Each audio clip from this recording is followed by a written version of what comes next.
Now, speaking of the hearings, one must feel a certain amount of sympathy for the Democrats who have been put in the unenviable position of having to invent some reason to oppose the confirmation of a universally respected, admired, well-qualified female Supreme Court justice. Presumably, they've already skimmed through her high school yearbook, found no ammunition there, probably decided it'd be too difficult, to make outlandish sexual assault allegations stick to a woman especially, and particularly when they didn't even stick to Brett Kavanaugh. So their options here are very limited. And as the Senate confirmation hearings unfold this week, Democrats and their allies in the media have tried a number of different tacks. They've looked at a few different ways they can go about this, and with no success at all, having realized that their Ginsburg's dying wish gambit also wasn't landing because there is no dying wish clause in the Constitution, as it turns out. They've rallied around the almost as absurd notion that Republicans would be guilty of court packing should they exercise their constitutional power to confirm a Supreme Court nominee. Like we talked about yesterday, Senator Dick Durbin lamented that Republicans have, quote, taken every vacancy and filled it, pretending not to know that court packing is not when vacancies are filled, but when they are created by adding seats. What else are Republicans supposed to do with a vacancy but fill it? Saving a few for the Democrats might be good sportsmanship, but that hardly qualifies as a constitutional obligation, nor as a persuasive argument. During opening statements on Monday, Senator Cory Booker claimed that the hearing was illegitimate because, as he eloquently put it, listen. The American people should decide. The American people should decide. The American people should decide. I will not be voting to confirm Judge Barrett's nomination. Very dramatic stuff there from Cory. Very affecting. I felt that. Senator Amy Klobuchar, for her part, tweeting during the hearing when she really should have been paying attention, I think, posted, "This isn't Donald Trump's country, it's yours. This shouldn't be Donald Trump's judge, it should be yours." But what these appeals to democracy ignore is that the electorate gave control of the Senate to Republicans and elected Donald Trump to a 4-year term. Their mandate from the voters, like their constitutional power, doesn't expire a month before the next election. The American people did decide, or to put it in terms Cory Booker might be able to understand, the American people did decide. The American people did decide. The American people did decide. Democrats in the hearing have repeatedly tried to make hay out of the fact that we're in the middle of a pandemic. So we've heard a lot about that. On Monday, Senator Mazie Hirono spent her opening statement recounting the horrors of the coronavirus and its effects on the economy, or rather the effects of the lockdown on the economy. But she could never quite explain why the coronavirus should prevent a Supreme Court justice from being confirmed, especially when it didn't prevent hundreds of Black Lives Matter rallies all across the country for 3 months in a row.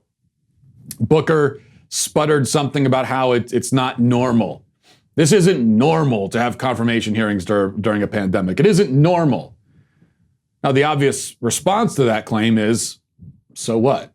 Pandemics themselves aren't normal. Therefore, the things we do during them won't be normal. But that doesn't mean we should stop doing things, as much as that has actually been the strategy, of course, for the last 6 months. Not a good one. And speaking of normal, it wasn't normal to attempt to block a Supreme Court nominee by accusing him of being a serial gang rapist. Democrats seem to aspire to normalcy only under very limited circumstances. And of course, some of the criticisms of Barrett have taken a more personal tone. Much has been made of the fact that she served as a handmaid in a group called People of Praise. But the protesters dressed in ridiculous red costumes outside the hearing seemed not to know that handmaid, in Barrett's case, was a reference to the Bible, not a book written by Margaret Atwood in the 1980s. And this sort of confusion is inevitable when your exposure to historical literature extends only to that novel plus Harry Potter and Twilight. Now, predictably, the fact that Barrett has 7 children has also been the subject of attack. Many examples here. Here's just one. Author Lauren Hoff mocked the judge for her, quote, clown car vagina. Many of the Twitter followers laughed and applauded. One of them commented that delivering a child is like, quote, taking a dump. Now, I'm tempted to say that many of Barrett's critics are jealous that she's an attractive and successful woman with a husband and children, while they have only their cats and Netflix accounts to keep them company as they slowly shrivel away into nothingness to be forgotten by everyone and mourned by no one. But I'm not going to say that because it would be uncharitable. I won't say that.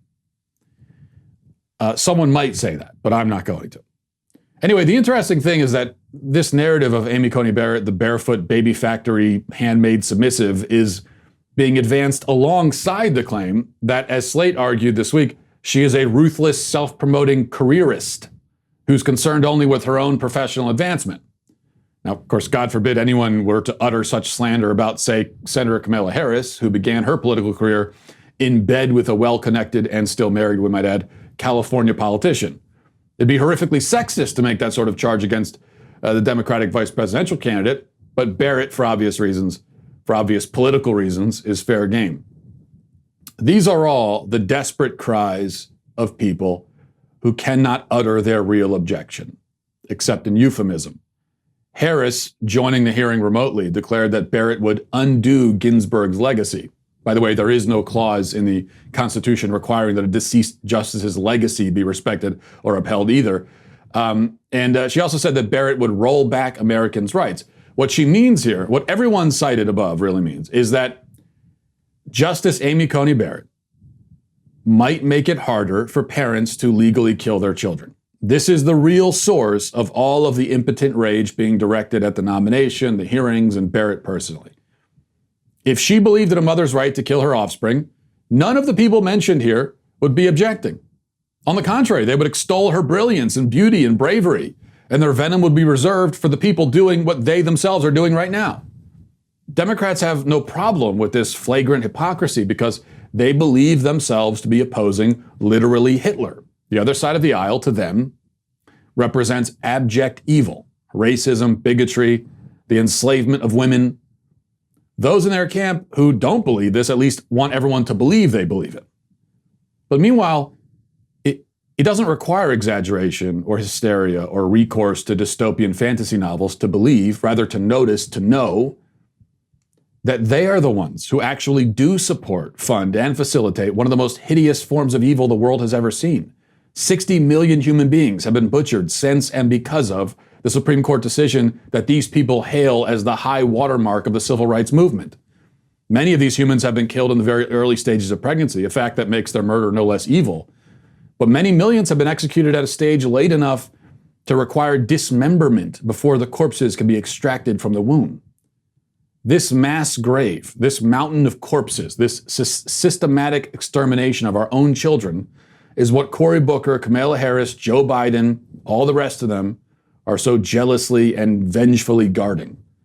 They pretend to be fighting evil, and they've given themselves the moral license to lie and cheat to that end.